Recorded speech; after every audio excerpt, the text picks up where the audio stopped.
Hello. इस बार मैं दोबारा आ गया हूँ और ये वीडियो नंबर मेरे ख्याल से 5 है। ठीक है, तो ये 5th वीडियो है। मैं यहाँ पे लिख देता हूँ। ये हम एक सेकंड में चेक कर लूँ, ये 5th ही है ना, सॉरी 6th है। तो ये 6th वीडियो है हमारी चैप्टर 1 की। और लास्ट टाइम जो मैंने करवाया था, जो मुझे याद है, ठीक है, इस बार वीडियो डालने में थोड़ा सा लेट हो गया क्योंकि कुछ चीज़ें थी।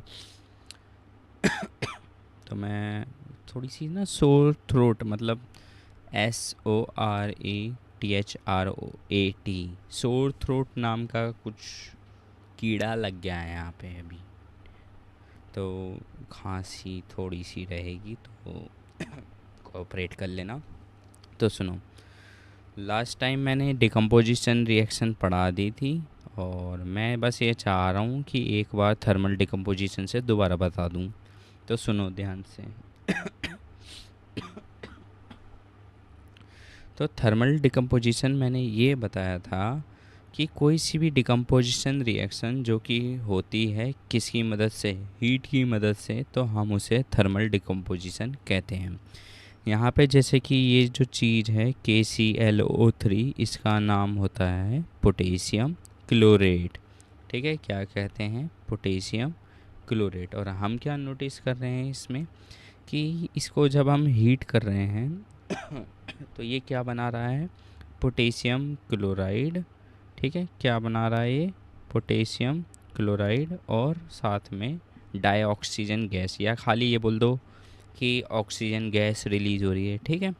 अच्छा, उसके बाद ये फेरस सल्फेट है, ये ग्रीन कलर का होता है। और इसका ये ग्रीन वाला जो सेटअप है मैंने लास्ट वीडियो में क्लियर कर दिया था। ठीक है, तो वो लास्ट वीडियो में देख लेना। तो ये जो फेरस सल्फेट है, जब हम इसको हीट करते हैं तो ये फेरिक ऑक्साइड बनाता है, सल्फ़र डाइऑक्साइड बनाता है और सल्फ़र ट्राइऑक्साइड बनाता है। ठीक है, तो ये सारी बातें हमने पढ़ी थी इसके बारे में। ठीक है, ऐसे ये लेड नाइट्रेट है, ये रिएक्शन याद कर लेना और एक ये याद कर लेना। अब फोटोलिटिक डिकम्पोजिशन। तो फोटोलिटिक डिकम्पोजिशन के बारे में मैंने क्या बताया था कि ये एक ऐसी डिकम्पोजिशन रिएक्शन जो किसकी मदद से हो रही हो? लाइट की मदद से। ठीक है, तो हम उसे फोटोलिटिक डिकम्पोजिशन या फोटोलिसिस कहते हैं। इसमें दो केमिकल्स के नाम तुम लोगों ने याद रखने हैं, एक AgCl और एक AgBr। AgCl को हम सिल्वर क्लोराइड कहते हैं। जब इस पर लाइट या सनलाइट पड़े तो सिल्वर अलग हो जाता है और क्लोरीन गैस अलग हो जाती है। बिल्कुल ऐसे ही सिल्वर ब्रोमाइड है। जब इस पर लाइट या सनलाइट कुछ भी पड़ेगा तो इसमें भी सिल्वर अलग होगा और जो ब्रोमीन गैस है वो रिलीज़ हो जाती है। इतना हमने पढ़ लिया था। मतलब अब जो इस वीडियो में जो प्रॉपरली शुरू होना था वो ये था कि इलेक्ट्रोलिटिक डिकम्पोजिशन होता क्या है। तो आज हम क्या स्टार्ट कर रहे हैं? Electrolytic decomposition. ठीक है, तो ध्यान से सुनना। तो क्या होता है एक इलेक्ट्रोलिटिक डिकम्पोजिशन? तो सुनो, एक ऐसी डिकम्पोजिशन रिएक्शन जो इलेक्ट्रिसिटी की मदद से हो रही हो तो हम उसे इलेक्ट्रोलिटिक डिकम्पोजिशन कहते हैं। तो इलेक्ट्रोलिटिक डिकम्पोजिशन में हम पढ़ेंगे पानी का इलेक्ट्रोलिसिस और ये कैसे होगा। तो हाँ, देखो बड़ा सिंपल है। तो कह रहे हैं जब हम इलेक्ट्रिक करंट को पास कराते हैं एसिडिफाइड वाटर से, मतलब वो कह रहा है कि पानी में 1-2 ड्रॉप एसिड की डाल दो। एसिड नहीं है चलेगा, नमक डाल सकते हो, सॉल्ट, सोडियम क्लोराइड। ठीक है, तो क्यों? ताकि पानी में आयंस आ जाए और जो आयंस हैं वही इलेक्ट्रिसिटी को कंडक्ट करेंगे वाटर में। ठीक है, तो कह रहा है ये जो भी पानी है वो डिकम्पोज हो जाएगा, हाइड्रोजन गैस रिलीज़ करेगा और ऑक्सीजन गैस रिलीज़ करेगा। तो ये उसकी रिएक्शन यहाँ पे हमें नीचे दे रखी है, तो इसे ध्यान से देखो कि ये पानी है यहाँ और यहाँ पे इलेक्ट्रिसिटी मतलब इससे पास कराई, तो ये हाइड्रोजन गैस रिलीज़ हो रही है और O2 गैस रिलीज़ हो रही है। तो हम क्या नोटिस करेंगे कि हाइड्रोजन गैस जो रिलीज़ होती है वो कैथोड पे रिलीज़ होती है और ऑक्सीजन गैस जो रिलीज़ होती है वो एनोड पे रिलीज़ होती है। अब ये कैथोड और एनोड क्या है, तो मैं इसे इस पेज पे बताता हूँ। देखो ध्यान से सुनना। तो ये मैंने एक बीकर बनाया और यहाँ पे भर दिया पानी। ठीक है, पानी के साथ थोड़ा बहुत सॉल्ट पड़ा है, सॉल्ट ना हो तो एसिड डाल सकते हो, ठीक है। तो अभी के लिए सॉल्ट वाला बता रहे हैं। और ये एक रॉड है, ठीक है, और ऐसे ही एक और रॉड है, ये रही, ठीक। तो इसे हमने बैटरी से जोड़ दिया है। तो ये बैटरी के प्लस टर्मिनल से जोड़ रखा है, ये बैटरी के माइनस टर्मिनल से जोड़ रखा है। तो जिस पे माइनस टर्मिनल जुड़ा हुआ है वो होती है कैथोड, और जिस पे पॉजिटिव टर्मिनल जुड़ा हुआ है वो होती है एनोड, ठीक है। जब इलेक्ट्रिसिटी पास कराते हैं यहाँ पे तो हमें क्या दिखता है कि एनोड गैस पे एक, मतलब सॉरी, एनोड की वाली जो इलेक्ट्रोड है, एनोड पे एक गैस रिलीज हो रही है। वो कौन सी गैस रिलीज हो रही है? Oxygen gas. और कैथोड पे एक गैस रिलीज हो रही है, वो कौन सी गैस रिलीज हो रही है? Hydrogen gas. अब हाइड्रोजन गैस जो रिलीज होती है उसका अमाउंट ज़्यादा होता है, ठीक है, किससे? ऑक्सीजन से। और ये बात हमें ऐसे भी समझ आ सकती है कि भैया H2O लिखा है, जितने में ऑक्सीजन एक मिलेगा वहाँ कितने हाइड्रोजन मिल जाएंगे? 2, ठीक है। वहाँ कितने हाइड्रोजन मिलेंगे? 2, ठीक। तो अब नोट्स पे वापस आते हैं और यहाँ पे पढ़ते हैं जो हम पढ़ रहे थे कि हाइड्रोजन गैस कैथोड पे रिलीज़ होती है और ऑक्सीजन गैस एनोड पे रिलीज़ होती है। और हाइड्रोजन गैस का जो वॉल्यूम होता है वो ज़्यादा होता है, और ऑक्सीजन गैस का वॉल्यूम जो होता है वो लेस होता है या कम होता है। और अगर कहीं पे हाइड्रोजन गैस इवॉल्व हो रही है, इवॉल्व का मतलब रिलीज़ होना किसी चीज़ में से, तो हम उसको कंफर्म कैसे करते हैं? तो एक टेस्ट है जिसका नाम ये तुम्हें लिखा दिख रहा है यहाँ पे, क्या नाम है? ये जो जिगजैग वाली लाइन है, बर्निंग कैंडल टेस्ट। मतलब ये बीकर है और ये यहाँ पे हाइड्रोजन गैस रिलीज हो रही है, तुम यहाँ पे एक कैंडल लाओगे जलती हुई तो यहाँ पे पॉप साउंड आएगी, ठीक है। इसे पॉप साउंड टेस्ट भी लिख सकते हैं। जहाँ पे मैंने बर्निंग कैंडल टेस्ट लिख रखा है वहाँ पे पॉप साउंड टेस्ट भी लिखा जा सकता है, ठीक है। और अब वो अगर पूछ लें कि तुम एसिड, बेस या सॉल्ट क्यों जोड़ रहे हो पानी में इलेक्ट्रोलिसिस को कराने से पहले, तो क्या उसका रीज़न है वो मैं बता देता हूँ। कह रहे हैं जब हम स्मॉल अमाउंट में एसिड, बेस या सॉल्ट को ऐड कर देते हैं पानी में तो उसकी कंडक्टिविटी बढ़ जाती है। यानी कि पानी जो है, मतलब जो वाटर है, वो आयोनाइज हो जाता है ताकि करंट उसमें से ईज़िली पास आउट हो सके, ठीक है। तो ये है तुम्हारा क्या? इलेक्ट्रोलिटिक डिकम्पोजिशन, जिसे हम किस नाम से जान रहे थे? इलेक्ट्रोलिसिस। तो एक बार सिंपल सी भाषा में बता दे रहा हूँ, दोबारा सुन लो। बिजली की मदद से या इलेक्ट्रिसिटी की मदद से डिकम्पोजिशन रिएक्शन कराना कहलाता है इलेक्ट्रोलिसिस, पहली बात। और यहाँ पे जो हमें एग्जांपल दे रखा है वो वाटर का डिकम्पोजिशन है, जब हम पानी से बिजली पास कराते हैं। शर्त क्या है कि पानी में कोई एसिड या सॉल्ट या बेस पड़ा है ताकि पानी में क्या आ जाए? आयंस। क्या आ जाए? आयंस। क्योंकि आयंस हैं जो इलेक्ट्रिसिटी को कंडक्ट करेंगे, मतलब इलेक्ट्रिसिटी को एक पॉइंट से दूसरे पॉइंट पे लेके जाएंगे, करंट को, ठीक है। फिर उसके बाद मैंने ये रिएक्शन बताई है, और पानी टूट के हाइड्रोजन गैस बनाएगा और ऑक्सीजन गैस बनाएगा। हाइड्रोजन गैस कैथोड पे, ऑक्सीजन गैस एनोड पे। हाइड्रोजन का वॉल्यूम ज़्यादा है, ऑक्सीजन का वॉल्यूम कम है।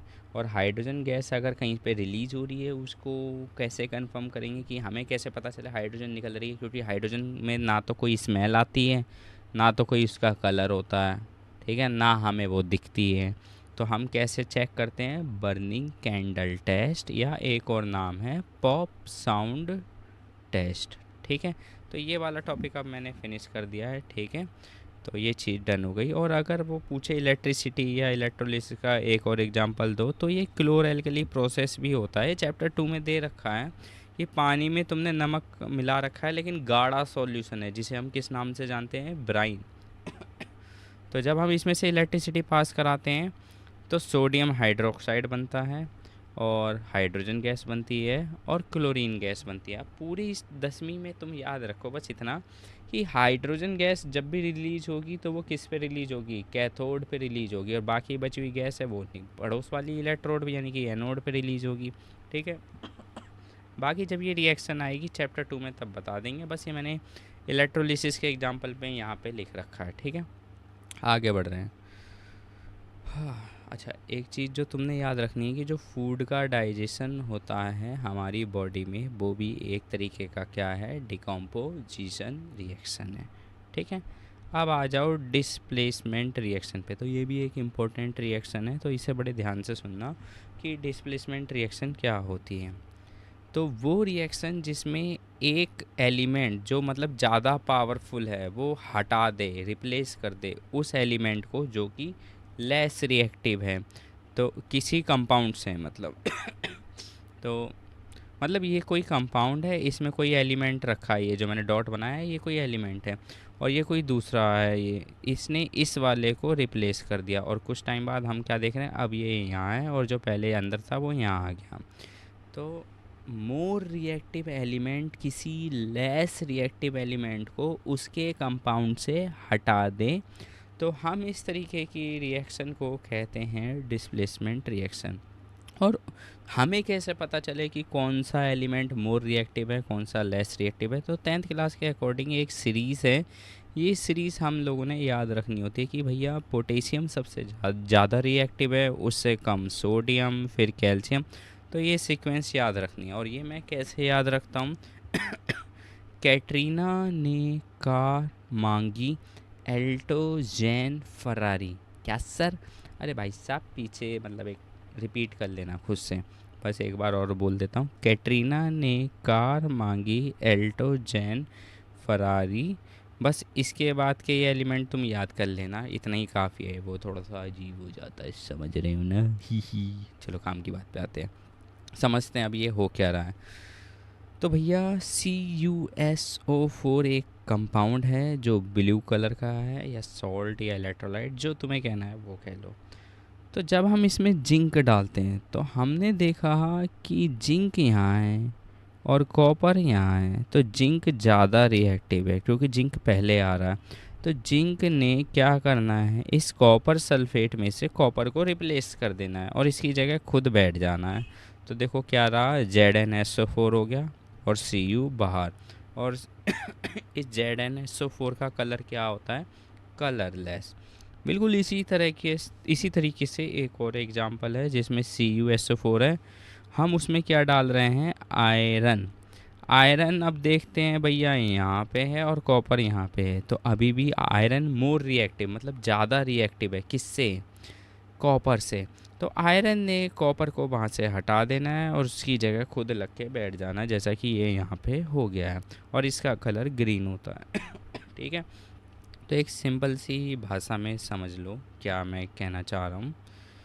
ये बीकर है, ठीक है, वो कहेंगे कि इसमें एक सॉल्यूशन भरा है CuSO4, इसका कलर क्या है अभी, ब्लू। ठीक है, और अभी वो कह रहे हैं अब वो इसमें कुछ डाला, वो पता नहीं अभी के लिए क्या डाला, लेकिन अब इसका जो कलर हो गया है वो क्या हो गया है, ग्रीन हो गया है। तो पूछ रहे बताओ इसमें क्या डाला था, तो भैया हम क्या बोलेंगे, Fe डाला था, और यहाँ पे जो चीज़ बनी होगी अब क्या बनी होगी, FeSO4। और मान लो अगर वो ऐसे ही क्वेश्चन बोल दें कि अब की बार कुछ डाला है और जो कलर हो गया है वो इसका मतलब कलर ही ख़त्म हो गया, कलर लेस हो गया, तो बताओ क्या डाला। तो जाहिर सी बात है अब की बार जिंक डाला होगा, और ऊपर वाले में क्या डाला है, Fe डाला है। ठीक है, ये तुम लोगों ने ध्यान रखना है। ठीक है, इसके अकॉर्डिंग जा रहे तो आयरन डाला, FeSO4 बनेगा, और अगर इसके अकॉर्डिंग डाल रहे हो जो कलरलेस हो जाए तो जिंक डाला, और चीज़ क्या बनेगी, ZnSO4। ठीक है, तो मेरे ख्याल से यहाँ तक की बातें डन है। ठीक है, तो ये हमने क्या पढ़ी है, डिस्प्लेसमेंट रिएक्शन पढ़ी है। ठीक है, और आगे देखते हैं अब। तो इसके और एग्जांपल भी हमें दे रखे हैं डिस्प्लेसमेंट रिएक्शन के, जैसे लेड है यहाँ पे और CuCl2 है, तो हमें साफ साफ दिख रहा है ये जो Pb जिसे हम लेड कह रहे हैं कॉपर से ज़्यादा रिएक्टिव है, तो लेड कॉपर को उसकी जगह से हटा देगा। तो लेड ने इसकी जगह ले ली, PbCl2 बन गया और ये Cu यहाँ आ गया। इसी तरीके से तुम ये बाकी की रिएक्शन देखना, रीड करना, कोई सी ना समझ में आए तो मुझे बता देना एक बार, ठीक है। तो मैं उसे एक्सप्लेन कर दूँगा। थोड़ा सेल्फ स्टडी पे भी फोकस किया करो, वो ज़रूरी है, ठीक है। तो अब इसके बाद हमने क्या देखना है, डबल डिस्प्लेसमेंट रिएक्शन। तो डबल डिस्प्लेसमेंट रिएक्शन के बाद फिर ये ऑक्सीडेशन रिडक्शन आएगा और रेंसिडिटी और कोरोजन, फिर चैप्टर फिनिश हो जाएगा। तो अभी के लिए हम देखते हैं डबल डिस्प्लेसमेंट रिएक्शन क्या होती है। तो सुनो भाई ध्यान से। भाई ये दो कंपाउंड हमें दे दिए और अब की बार क्या हो रहा है भाई, जैसे सोडियम लगा हुआ है अभी क्लोरीन के साथ, सिल्वर लगा हुआ है अभी ये NO3 यानी कि नाइट्रेट के साथ, ठीक है। क्या बोला मैंने, नाइट्रेट, ठीक है। तो सोडियम ने सिल्वर की जगह ले लेनी है और सिल्वर ने सोडियम की जगह ले लेनी है। तो उसके बाद तुम क्या देखोगे, देखो Cl के साथ अब Ag आ गया और NO3 के साथ Na आ गया। डिस्प्लेसमेंट अभी भी हो रहा है लेकिन एक साथ दो चीज़ों का हो रहा है, मतलब आयंस एक्सचेंज हो रहे हैं, कटायंस एक्सचेंज हो रहे हैं।